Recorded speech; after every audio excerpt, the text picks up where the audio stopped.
नमस्कार साथियों, जय हिंद जय भारत। स्वागत है आपका शिवांश न्यू फैक्ट चैनल में। और आज हम लोग करेंगे टॉप 25 क्वेश्चन जीव विज्ञान के, जो आपके आरआरबी ग्रुप डी के एग्ज़ाम में बहुत ही हेल्प करेंगे। ये जो है बैच चला रहे हैं हम लोग, दृढ़ संकल्प बैच है।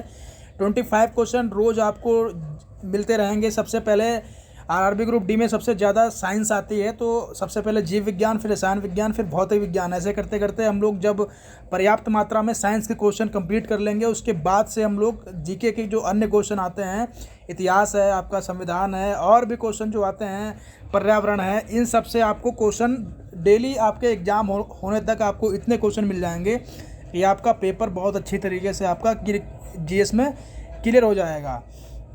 तो आप जहाँ भी क्लास कर रहे हैं करते रहिए, लेकिन ये जो क्वेश्चन आप लोग को हम जो दे रहे हैं, इन क्वेश्चन को पढ़िए। इसका पीडीएफ आपको डिस्क्रिप्शन बॉक्स में एक लिंक मिलेगा टेलीग्राम का, वहाँ से आप इसका पीडीएफ भी ले सकते हैं। ठीक है, तो ये क्लास हम लोग अभी स्टार्ट कर रहे हैं, न्यू क्लास है इससे। और सुबह आपको करंट अफेयर मिलती है, डेली करंट अफेयर।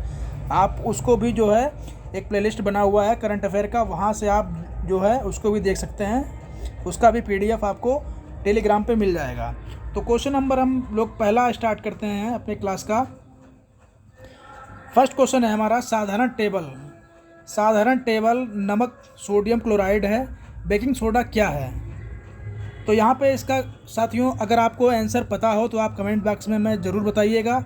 और जब हम लोग अपने ये सारे क्वेश्चन कंप्लीट कर लेंगे, उसके बाद में प्रैक्टिस सेट हम आपको देंगे। ठीक है, इसमें हम आपको आंसर साथ के साथ बताते जाएंगे। उसमें आपको आंसर अपने आप से बताना होगा। जिस क्वेश्चन का आपको आंसर नहीं पता होगा वो तो हम बताएंगे ही, लेकिन ये जो है समझ लो एक सेट है आपका 25 क्वेश्चन का डेली सेट मिलेगा। उसके बाद में आपको प्रैक्टिस सेट मिलेगा, उसमें आपको आंसर बताने होंगे।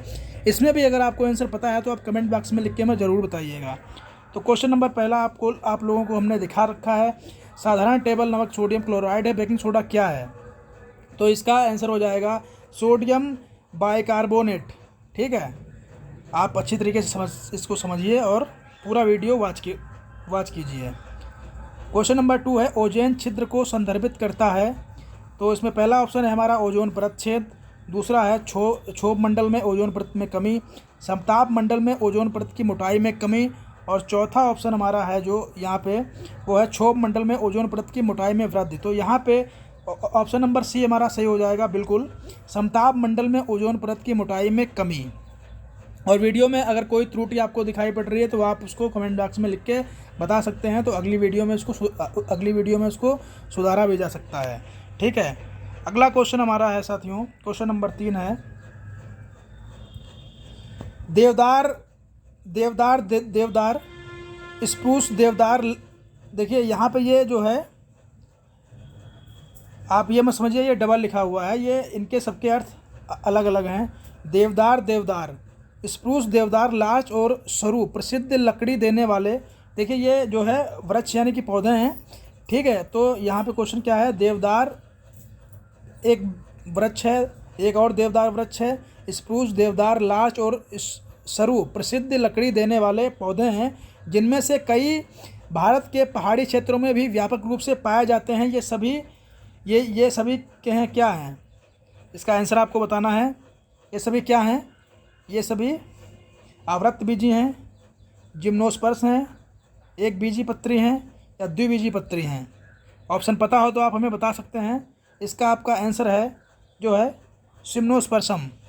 ठीक है, अगला क्वेश्चन है हमारा, क्वेश्चन नंबर 4 है साथियों। परागण को सबसे अच्छी तरह परिभाषित किया गया है।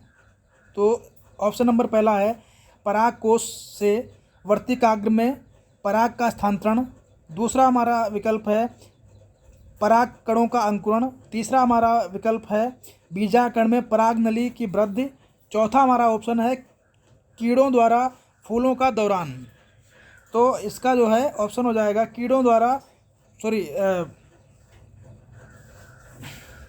इसका हमारा ऑप्शन हो जाएगा पराग कोश से वर्तिकाग्र में पराग का स्थानांतरण। तो आप ये समझिए, आपको ये क्वेश्चन लग रहे होंगे कि इसी तरह के क्वेश्चन एग्जाम में आते हैं। अगर आप ये समझो कि इजी क्वेश्चन आपको एग्जाम में देखने को मिल जाएंगे तो ऐसा बिल्कुल नहीं है, क्योंकि कंपटीशन दिन पर दिन हाई होती जा रही है और क्वेश्चन ऐसे आते हैं जिनकी उम्मीद नहीं होती है, हम लोगों ने पढ़े नहीं होते हैं, हार्ड समझ के उनको छोड़ दिया जाता है, लेकिन एग्जाम में वही क्वेश्चन देखने को मिलते हैं हमें। ठीक है, तो क्वेश्चन नंबर हमारा यहाँ पे 5वां है, पौधे अपना पोषक तत्व मुख्य रूप से प्राप्त करते हैं। क्वेश्चन नंबर 5 है, पौधे अपना पोषक तत्व मुख्य रूप से प्राप्त करते हैं क्लोरोफिल से, वायुमंडल से, रोशनी से, धरती से। तो ऑप्शन आपको पता हो तो आप हमें बताते रहिए साथ साथ में। तो इसका आंसर आपका हो जाएगा धरती से। पौधे अपना पोषक तत्व मुख्य रूप से प्राप्त करते हैं, तो ये एक सौभाग्य सी बात है। हम लोग भी जो है अगर अन्न उत्पादन करते हैं, अपना खाद्य उत्पादन जो प्राप्त करते हैं वो धरती से ही करते हैं, तो ये लोग भी धरती से ही करते हैं। अगला क्वेश्चन है हमारा, क्वेश्चन नंबर 6 है, सांद्रता प्रवणता के विरुद्ध कोशिका की गति क्या कहलाती है? अस्मस, सक्रिय ट्रांसपोर्ट, प्रसार, नकारात्मक परिवहन। तो इसका ऑप्शन हो जाएगा साथियों, ऑप्शन नंबर बी हो जाएगा, सक्रिय ट्रांसपोर्ट। ऑप्शन आप लोग एक बार फिर से रिपीट कर लिया करो अपने माइंड में, ठीक है, क्योंकि काफ़ी समय मिल जाता है आपको क्वेश्चन पढ़ने के लिए। अगला क्वेश्चन है क्वेश्चन नंबर 7, प्रकाश संश्लेषण सामान्यतः पौधे के किन भागों में होता है? ठीक है, प्रकाश संश्लेषण सामान्यतः किन पौधों के प्रकाश संश्लेषण सामान्यतः पौधे के किन भागों में होता है? तो पत्ती और अन्य क्लोरोप्लास्ट असर वाले हिस्से में, तना और पत्ते वाले हिस्से में, जड़ और क्लोरोप्लास्ट असर वाले हिस्से में, छाल और पत्ता। ठीक है, छाल और पत्ता वाले हिस्से में। तो यहाँ पे इसका जो आंसर है वो ऑप्शन नंबर ए हो जाएगा, पत्ती और अन्य क्लोरोप्लास्ट असर वाले हिस्से में जो है प्रकाश संश्लेषण समानता पाया जाता है। क्वेश्चन नंबर 8 है हमारे पास, अधिकांश मछलियाँ किसकी उपस्थिति के कारण पानी में नहीं डूबती हैं? बहुत ही अच्छे क्वेश्चन हैं साथियों। जो मछलियाँ हैं वो किसकी उपस्थिति के कारण पानी में नहीं डूबती हैं, वो तैरती रहती हैं। तो यहाँ पे आपको ऑप्शन मिल जाएंगे। ऑप्शन नंबर 1 है स्विम ब्लेंडर, हवा मूत्राशय, वायु कोश, स्पंजी हंडियों में हवा। तो इसका जो है आपको यहाँ पे पता करना है कि इनमें से कोई दो ऑप्शन सही हैं या एक ऑप्शन सही है। तो यहाँ पे विकल्प जो है आपको मिल जाएगा, ऑप्शन नंबर 1 और 2 सही हैं, ऑप्शन नंबर 2 और 3 सही हैं, ऑप्शन नंबर 3 और 4 सही हैं, ऑप्शन नंबर 1 2 3 चारों सही हैं। तो इसका जो है आपका केवल ऑप्शन नंबर 1 सही हो जाएगा, 1 और 2 सही हैं। 1 और 2 सही होने का मतलब क्या है? 1, ठीक है, 1 और 2 सही हैं। तो यहाँ पे आया आपको बता दूँ, ऑप्शन नंबर इसका पहला सही है, मतलब 1 और 2 सही हैं। तो 1 और 2 का मतलब क्या है कि इनके पास क्या होता है जिससे ये पानी में नहीं डूबती हैं? तो स्विमर ब्लेंडर होता है और हवा मूत्राशय होता है। ठीक है, क्वेश्चन नंबर 9 है हमारे पास, पादक संश्लेषण प्रोटीन से पादक संश्लेषण से प्रोटीन से क्या होता है? तो यहाँ पे जो है ऑप्शन नंबर हमारा हो जाएगा अमीनो अम्ल। ठीक है, तो यहाँ पे आप समझिए, पादक संश्लेषण से प्रोटीन से अमीनो अम्ल जो है इसका आंसर हो जाएगा। ठीक है, हमें प्राप्त होता है। अगला क्वेश्चन हमारे पास है क्वेश्चन नंबर 10, पौधे मिट्टी से घुले हुए नाइट्रेट को अवशोषित करते हैं और उन्हें परिवर्तित करते हैं। यानी पौधे मिट्टी से घुले हुए नाइट्रेट को अवशोषित करते हैं और उन्हें परिवर्तित करते हैं। तो इसका विकल्प है हमारे पास, विकल्प नंबर ए मुक्त नाइट्रोजन, दूसरा है यूरिया, तीसरा है अमोनिया, चौथा है हमारे पास प्रोटीन। तो इसका हमारा जो आंसर हो जाएगा वो ऑप्शन नंबर ए हो जाएगा। ठीक है, ऑप्शन नंबर ए में जो है मुक्त नाइट्रोजन हमारा ये इसका आंसर हो जाएगा। अगला क्वेश्चन हमारे पास है क्वेश्चन नंबर 11, काफ़ी जो है बड़ा क्वेश्चन है, जीवित जिम्नोस्पर्म की 900 बताई गई प्रजातियों में से कोनिफर का प्रतिनिधित्व लगभग 500 प्रजातियों द्वारा किया जाता है। दुनिया में एंजियोस्पर्म फूल वाले पौधे, इनको जो है ये फूल वाले पौधे हैं, इनको एंजियोस्पर्म कहते हैं, कि लगभग जो है आप देख सकते हैं यहाँ पे इकाई, दहाई, सैकड़ा, हज़ार, 10,000, लाख, यानी 2,50,000 प्रजातियाँ भी बताई गई हैं। यूरोप, एशिया, उत्तरी अमेरिका और हिमालय जैसे पहाड़ों में विशाल और प्रमुख वनों में जंगली हैं।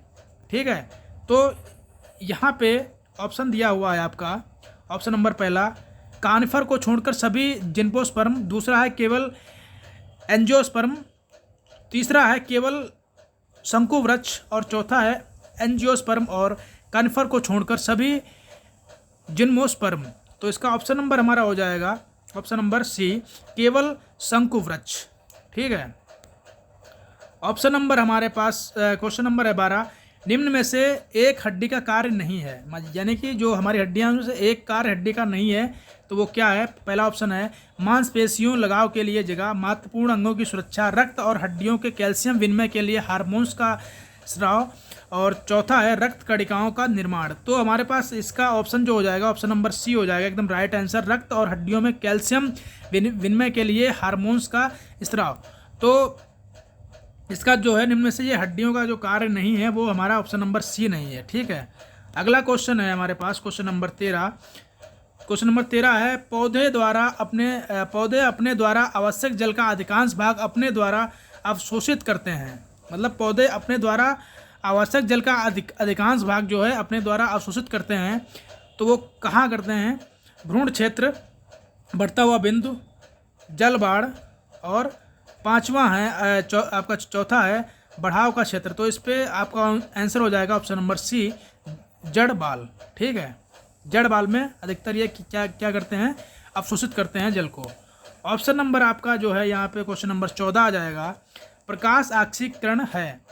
ऑप्शन नंबर पहला है प्रकाश श्वसन, दूसरा है फोटोलाइसिस, तीसरा है प्रकाश और ऑक्सीजन प्रेरित टूटना, और चौथा है उपरोक्त सभी। तो यहाँ पे ऑप्शन नंबर डी सही हो जाएगा, उपरोक्त सभी, प्रकाश श्वसन, फोटोलाइसिस, प्रकाश और ऑक्सीजन प्रेरित टूटना। ठीक है, ऑप्शन नंबर यहाँ पे क्वेश्चन नंबर 15 है हमारा, कोशिका विभाजन की प्रक्रिया किसके द्वारा हो सकती है। तो विन्यासय, विलय, पिंजरे का बंटवारा, इनमें से कोई नहीं। तो आप यहाँ पे बताइए हमें, ऑप्शन नंबर इसका जो है राइट आंसर सी हो जाएगा, पिंजरे का बंटवारा। क्वेश्चन नंबर हमारे पास 16 है, सबसे अधिक बुद्धिमान स्तनधारी कौन सा है। ये क्वेश्चन आमतौर पे सबको पता होगा। ठीक है, तो इसका जो है आप हमें आंसर कमेंट बॉक्स में बताइएगा। ठीक है, और क्वेश्चन नंबर हमारे पास जो 17 है वो क्या है, पौधे का विकास से प्रभावित होता है। तो केवल प्रकाश की गुणवत्ता से, मतलब पौधे का विकास किससे प्रभावित होता है, केवल प्रकाश की गुणवत्ता से, प्रकाश की गुणवत्ता और मात्रा से, गुणवत्ता और प्रकाश की अवधि से, गुणवत्ता, मात्रा और प्रकाश की अवधि से। तो ऑप्शन नंबर हमारा यहाँ पे डी सही हो जाएगा, राइट आंसर, गुणवत्ता, मात्रा और प्रकाश की अवधि से क्या होता है, पौधे का विकास प्रभावित होता है। क्वेश्चन नंबर हमारे पास 18 यहाँ पे आ गया है। क्वेश्चन नंबर 18 हम लोग पढ़ेंगे, प्रोकैरियोटिक कोशिकाओं की कमी होती है। तो ऑप्शन नंबर पहला है न्यूक्लियस से, आणविक झिल्ली से, और ऑर्गेनेल द्वारा,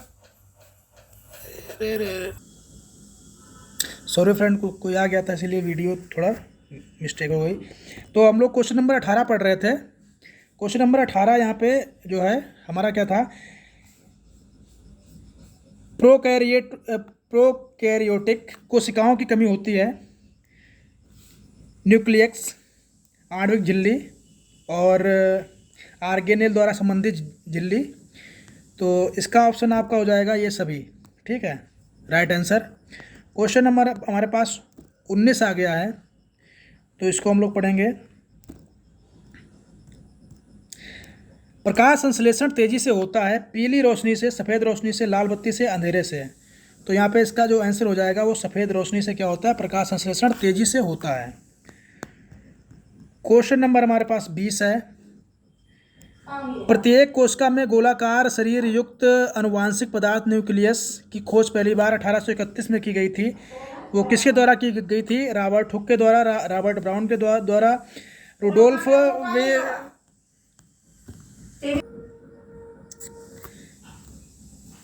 तो यहाँ पे आप देखिए क्वेश्चन नंबर 20 है, प्रत्येक कोशिकाओं में गोलाकार शरीर युक्त अनुवांशिक पदार्थ न्यूक्लियस की खोज पहली बार 1831 के द्वारा की गई थी। तो किसके द्वारा की गई थी? Robert Hooke, Robert Brown, Rudolf Virchow, और चौथा ऑप्शन है हमारे पास थियोडोर स्वात्री। तो इसका आंसर हमारा हो जाएगा रॉबर्ट ब्राउन के द्वारा। ठीक है, राइट आंसर बी हो जाएगा हमारा। क्वेश्चन नंबर हमारा जो है 21 है, प्राथमिक फ्लोएम विकसित होता है पार्श्व विभजोतक में, प्रोटोडर्म में और एक्स्ट्रास्टेलर कैम्बियम में, प्रोवेस्कुलर ऊतक में। तो इसका राइट आंसर जो हमारे पास हो जाएगा वो हो जाएगा साथियों ऑप्शन नंबर हमारा डी। ठीक है, यानी कि प्रोवेस्कुलर ऊतक में। क्वेश्चन नंबर हम लोग 22 पढ़ेंगे कि मलेरिया फैलाने के अलावा एनोफिजिक मच्छर भी के वेक्टर हैं। यहाँ पे क्वेश्चन को समझिए। क्वेश्चन है 22 नंबर, मलेरिया फैलाने के अलावा एनोफिलीज मच्छर भी के वेक्टर हैं, यानी कि मलेरिया फैलाने के अलावा और क्या हो सकता है? मच्छरों के काटने से डेंगू बुखार, फाइलेरिया, इंसेफेलाइटिस, पीला बुखार। तो यहाँ पे हो सकता है क्या? फाइलेरिया। ठीक है, आपने लाल बुखार भी सुना होगा, लेकिन पीला बुखार भी होता है। क्वेश्चन नंबर 23 जो है हमारा वो है, खरे पानी में उगने वाला पौधा कहलाते हैं, क्या कहलाते हैं? जो खरे पानी यानी कि जो पानी खरा होता है, यानी कि जो नमक वाला पानी होता है उसमें जो पौधे उगते हैं उनको क्या कहते हैं? हेलोफाइटस, हाइड्रोफाइटस, मेसोफाइटस, थैलोफाइटस। तो ऑप्शन नंबर ए हमारा जो राइट आंसर हो जाएगा हेलोफाइटस। क्वेश्चन नंबर हमारे पास 24 है, पैरिया किसका रोग है? नाक का, जीभ का, हृदय का, फेफड़े का। तो पैरिया जो है साथियों, जो है पैरिया अक्सर दांतों में होता है। ठीक है, तो यहाँ पे जो है दांत जो है दांतों में होता है पैरिया। तो यहाँ पे जो है जिम भी किसी प्रकार से दांत से संबंधित है। तो यहाँ पे ऑप्शन हमारा जो है जिम से हो जाएगा। ठीक है, और क्योंकि यहाँ पे अगर हमारे पास नाक में तो पैरिया होता नहीं है, हृदय में तो पैरिया होता नहीं है, फेफड़े में तो पैरिया होता नहीं है, अगर यहाँ पे अगर जो है दांत नहीं है तो जिम ही हमारा जो है क्या हो जाएगा? राइट आंसर हो जाएगा।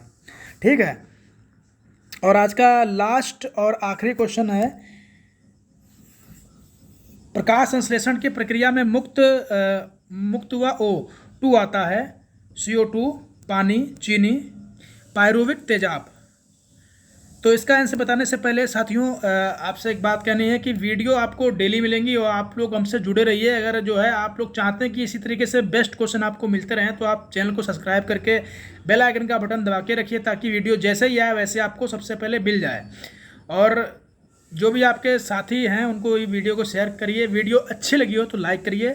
ठीक है, तो इस क्वेश्चन का जो है 25वां जो क्वेश्चन है इसका आंसर हमारा हो जाएगा ऑप्शन नंबर बी, जिसका जो है राइट आंसर हो जाएगा पानी। तो यहीं पे अपनी क्लास को हम एंड करते हैं और आशा है कि वीडियो आपको अच्छी लगी होगी, क्वेश्चन आपको पसंद आए होंगे। अगली वीडियो की आप प्रतीक्षा करेंगे। कोई भी दिक्कत है तो कमेंट बॉक्स में लिख के आप हमें बता सकते हैं।